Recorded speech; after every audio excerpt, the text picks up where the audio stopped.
Hello, good evening and welcome to Kent Tonight live on KMTV. I'm Abby Hook. Here are your top stories on Friday the 13th of June. Heartbreak in Ramsgate. Pride community in mourning after Kent couple dies in Air India plane crash. I just had this image of the phone ringing in the plane and in the crash. It's just harrowing. Celebrity support. Actor Tom Burke joins calls to save Ashford Shopping Centre from demolition. But, you know, turning a blind eye to this kind of thing is unacceptable. And a major milestone. Medway wheelchair rugby team reaches national final. We've got to try our best to try and keep our focus on the task at hand and not get sort of overwhelmed by all the fanfare.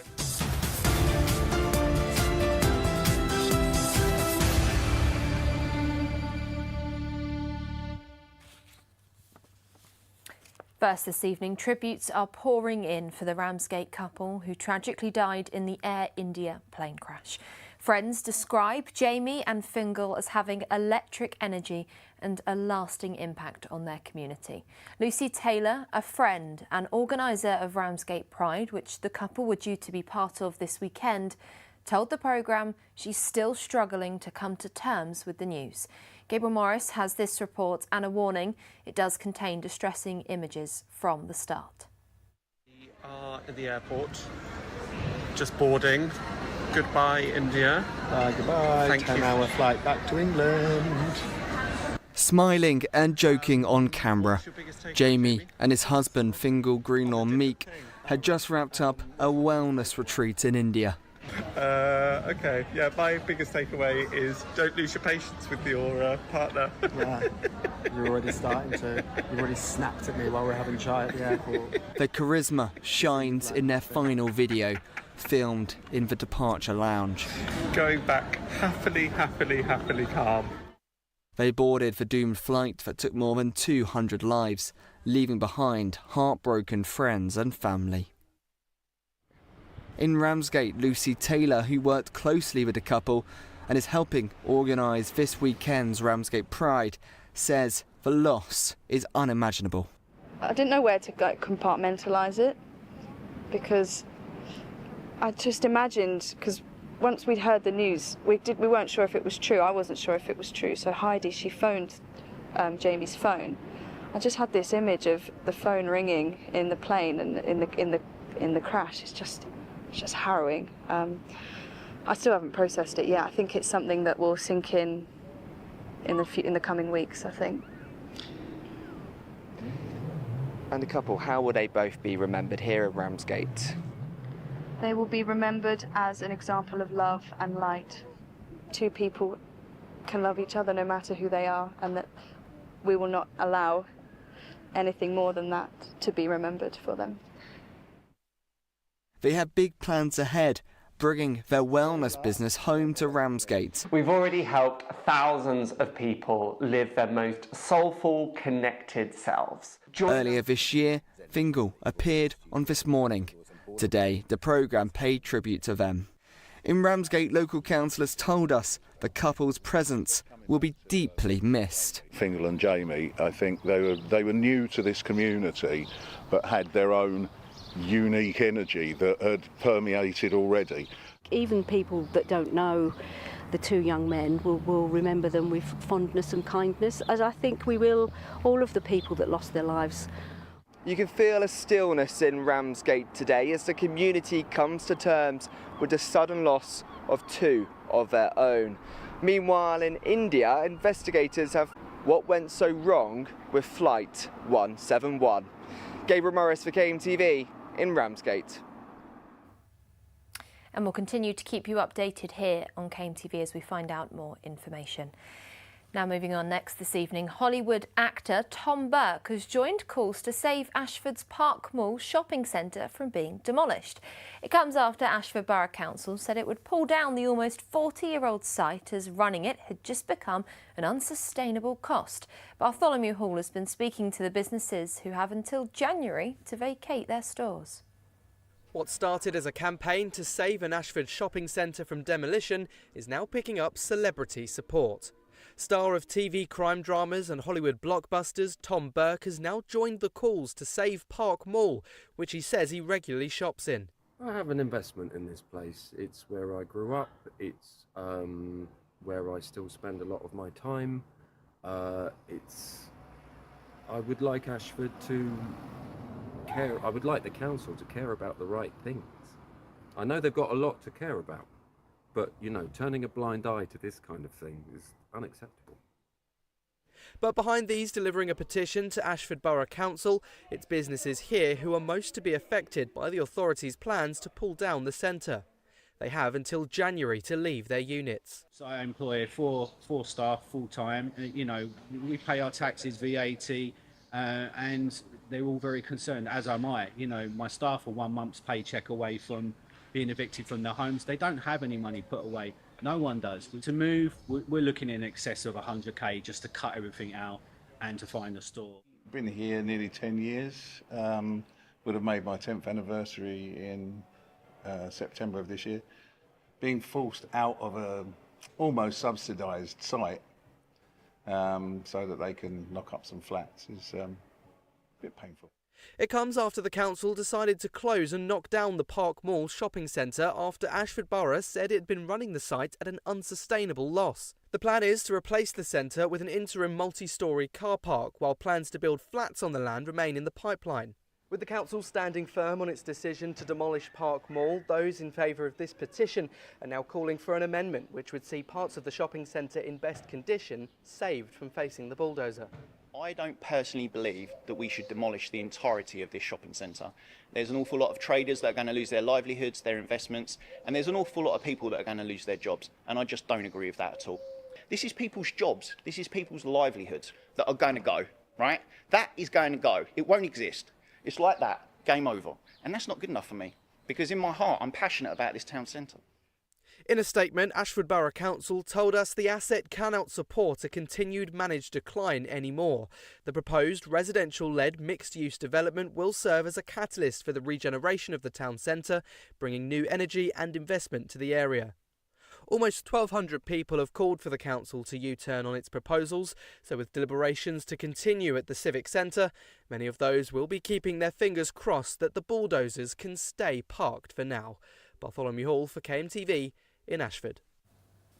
Bartholomew joins me in the studio now. What does this bit of celebrity sort of endorsement do for a campaign like this now? Well, it's not going to hurt. It's definitely going to give it a bit more of notoriety. But in this case, the council seem to be very strong-footed about their position on going forward with the demolition.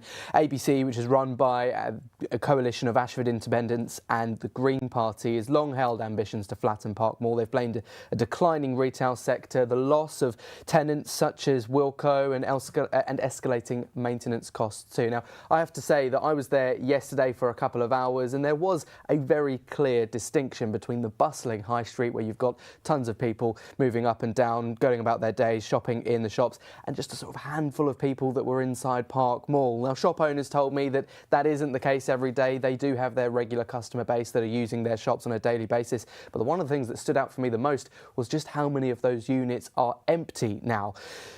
Now, of course, lots of people have personal memories, one of those being Tom Burke, who spoke a bit more to us about some of his early memories of Park Mall.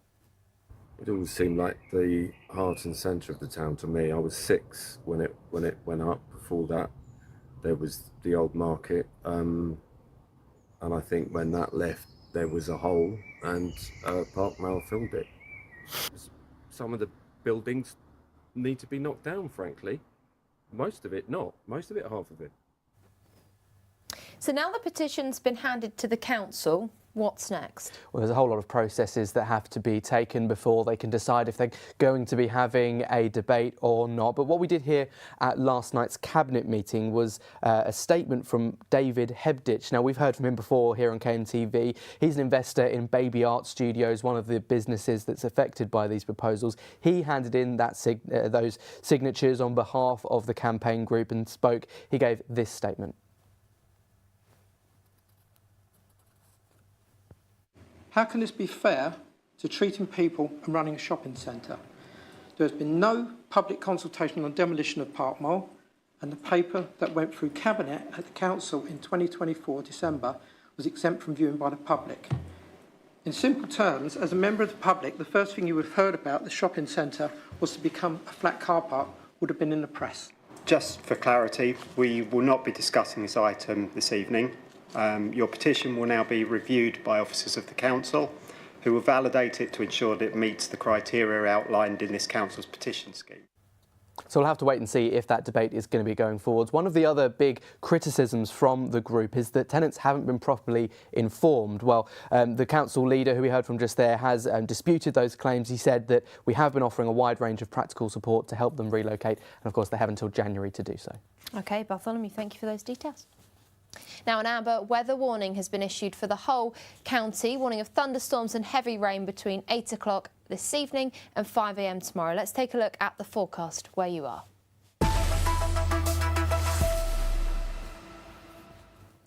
Well, as we said there, this evening brings thunder and showers as that amber weather warning covers the whole of Kent. Temperatures between 18 and 19 degrees. Tomorrow morning, partly cloudy weather across the board. It should start to ease, but that warning still in place. Some sunshine, a real mixed picture to be expected. Some wind picking up both inland and by the coast. And here's the picture into next week. The calm after the storm, perhaps some sunshine. All right, time for a quick break. I'll see you in a few minutes.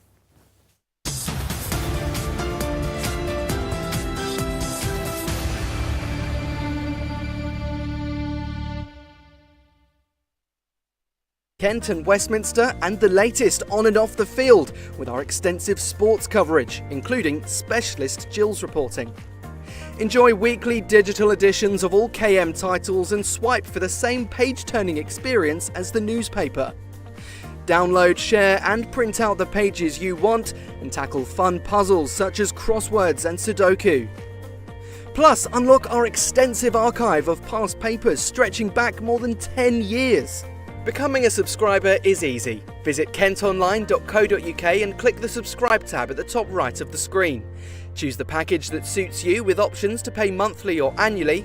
Once you've signed up, check your email for a thank you message from us and details on how to get the most out of our subscription. Kent Online, news you can trust.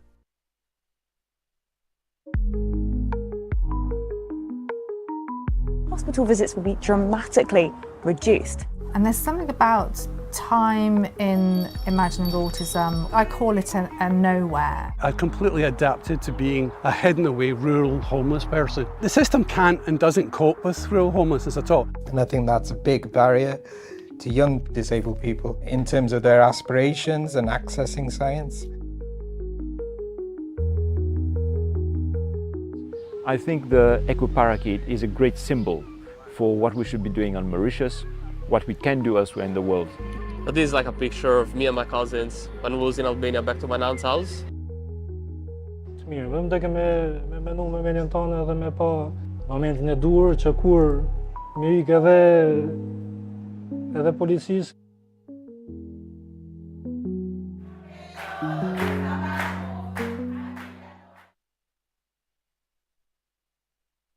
The KM Politics Show, live on KM TV. Join us every week with an array of guests. I think the boundary changes have changed a great deal in Kent. The Conservative administration have delivered the lowest council tax in Kent.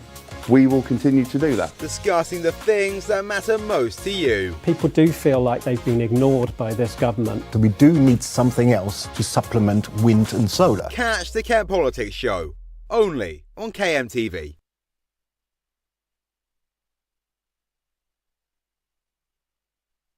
Become a Kent Online subscriber for unlimited access to award-winning journalism from across the county. Browse the premium version of our website with no intrusive ads for uninterrupted scrolling on your desktop, mobile or tablet. Enjoy unrivaled coverage of news, sport and leisure in Kent, including content exclusive to subscribers.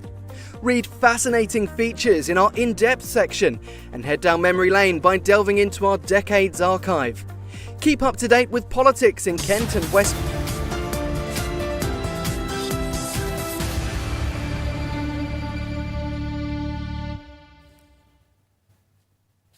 Hello and welcome back to Kent Tonight, live on KMTV. Now, a Tunbridge tradesman says his business is in ruins after equipment was stolen.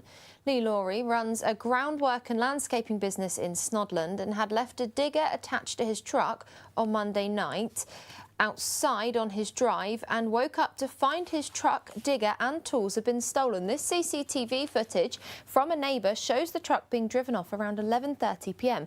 It appears that there were 4 men on the scene. Police said officers carried out a thorough search of the area but couldn't find the vehicle. Inquiries into the incident are ongoing and there have been no arrests.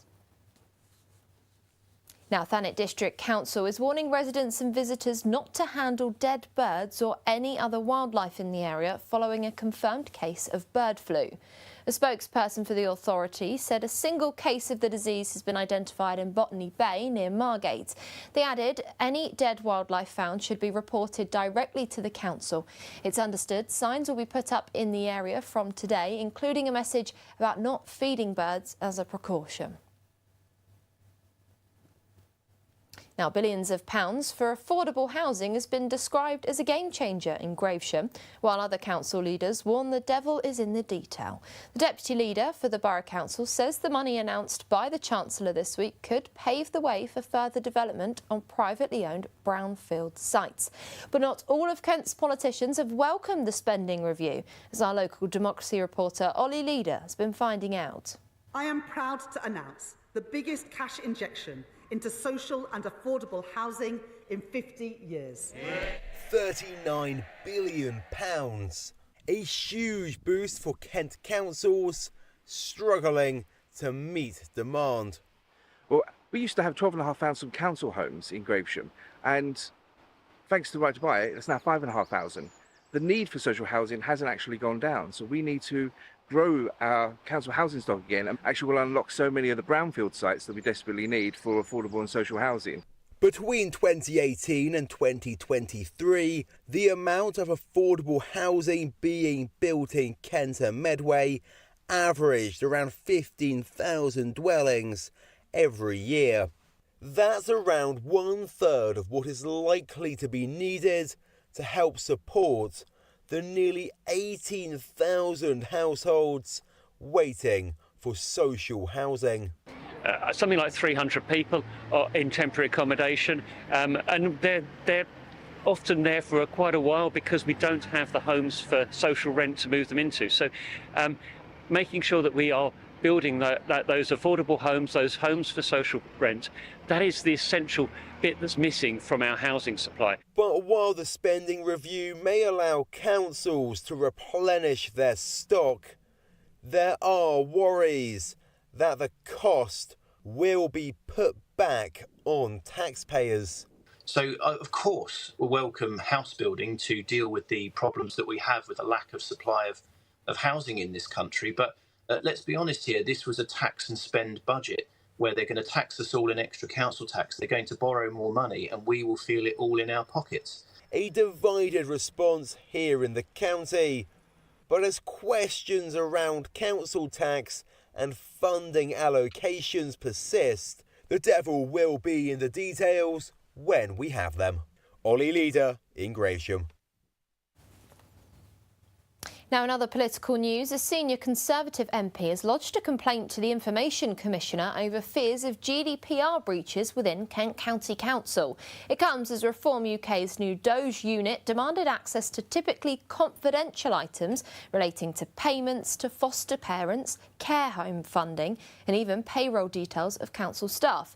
But Reform UK have hit back, claiming the party that used to run the council are trying to avoid transparency. Well, our local democracy reporter Ollie Leader joins me now. Break down this latest controversy. You thought you could get away with the end of the week with yet another KCC story, but you know what? Doge is here to stay, and with it stories like this one.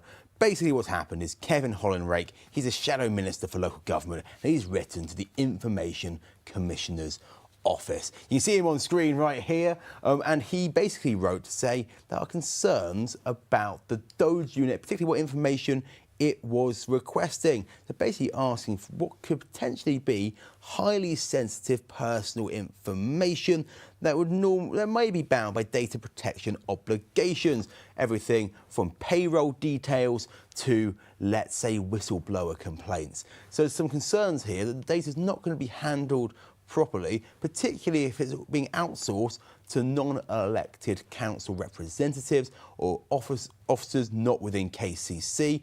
Obviously, we saw Nigel Farage and Zia Youssef were on the letter demanding this data, so there are some concerns here, though reform have hit back. Yeah, seemingly there's got to be a reason. What have they said? So it was actually just about 20 minutes ago that one of the Deputy Cabinet members, Maxwell Harrison, a key member within the Reform administration, Chief Whip as well, he said the Tories are terrified. It's all about basically claiming the Tories are calling this in because they don't want to see the waste that they did when they were in power at KCC for all of those years. While Zia Youssef says it's basically a classic Conservative move to go to a Quango. Obviously, Quango, most political non-nerds wouldn't know what a Quango is. It's a quasi-autonomous, non-governmental organisation. It basically, the ICO manages people's data, while you have Richard Tice as well hitting back about from the transparency concerns. It's all a bit confusing. Basically, more argy-bargy at KCC. You are well placed as the local democracy reporter with all that lingo. Thank you very much, Ollie. All right, finally, over to sport this evening, where a Kent wheelchair rugby team is taking on their biggest match in their history. Well, here's Finn McDermott with all the sport earlier.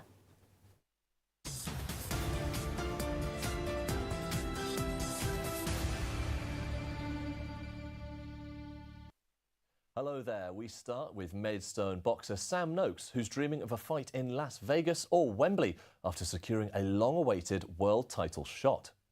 The 27-year-old Kent fighter will face American Abdullah Mason for the vacant WBO lightweight belt. The British champion has an unbeaten record of 19 wins with 17 knockouts. And speaking to Kent Online, Noakes said he will always remember this moment, whatever happens. It's understood a date and venue are expected to be finalised over the coming weeks. Next, Kent Spitfires suffered their second loss of this year's T20 Blast competition with a 4-wicket defeat to Surrey. With Zach Crawley recalled to England, Harry Finch came in for Kent at number 3, but Joe Denley was Kent's highest scoring batter with 40 off 22 balls. Kent finished their innings at 171 for 7, and with the match going down to the final ball, Surrey's Chris Jordan hit it for 4 to secure Surrey's 173 for 6. The Spitfires return to action when they take on Somerset at Taunton this Sunday. Next, Gillingham have unveiled all 3 of their kits for the 25-26 season, with an alternative way to show off the colours their players will be wearing. These are players Shad Ogie, Aaron Rowe and Joe Gabode at main sponsors MEMS Power Generations headquarters. It comes after a video was leaked of the 3 players in question taking part in the same dance in the dressing room last season during a poor run of form. The club's away and third kits have also been released, with the club saying more than 1,000 have already been sold at their shop this week. And finally, the Medway-based London Roosters have reached the Wheelchair Rugby League Challenge Cup final for the first time. Founded in 2022 and based at Medway Park, the club represents Kent and the South East in the national competition. They take on the sport's most decorated club, Halifax Panthers, in Wigan. Roosters, headed up by England World Cup winning head coach Tom Coyd MBE, was founded in 2022 and is open to new members with free sessions at Medway Park. Tom told us he has one clear message for his team.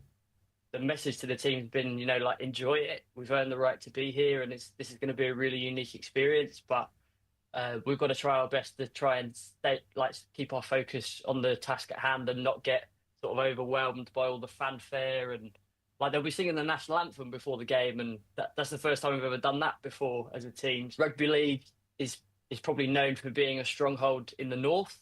But we've got a real hotspot of wheelchair rugby league activity down here in the southeast. And it's not just London Roosters, to be fair. There's several other clubs who are doing brilliant work in the community. And we like to think of ourselves as the tip of the spear for the southeast. The match takes place at 2 p.m. this Saturday and will be streamed live on the BBC. Well, that's it for today's Sports Roundup. Goodbye.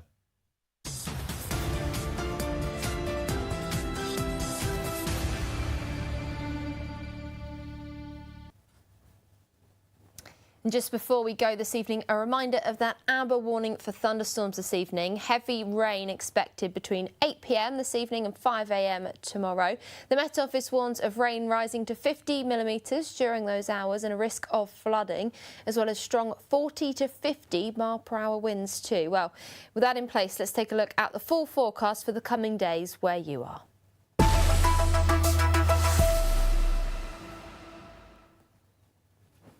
As I said, tonight brings thunder and showers as that amber weather warning covers the entire of Kent. Temperatures between 18 and 19, warming up tomorrow morning. Highs of 21 in Canterbury and Margate. Wind picking up towards the afternoon as well.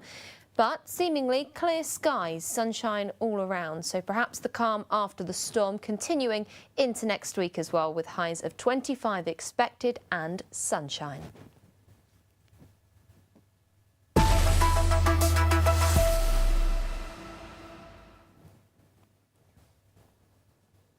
You've been watching Kent Tonight live on KMTV. There's, of course, more news made just for Kent throughout the evening. We'll be back with our 8 p.m. late bulletin as well. But don't forget, you can always keep up to date with the latest news across your county by logging onto our website.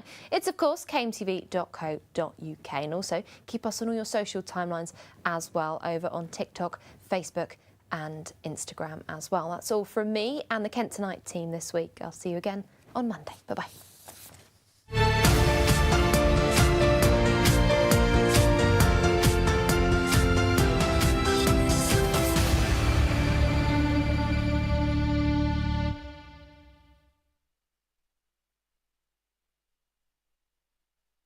To date with politics in Kent and Westminster and the latest on and off the field.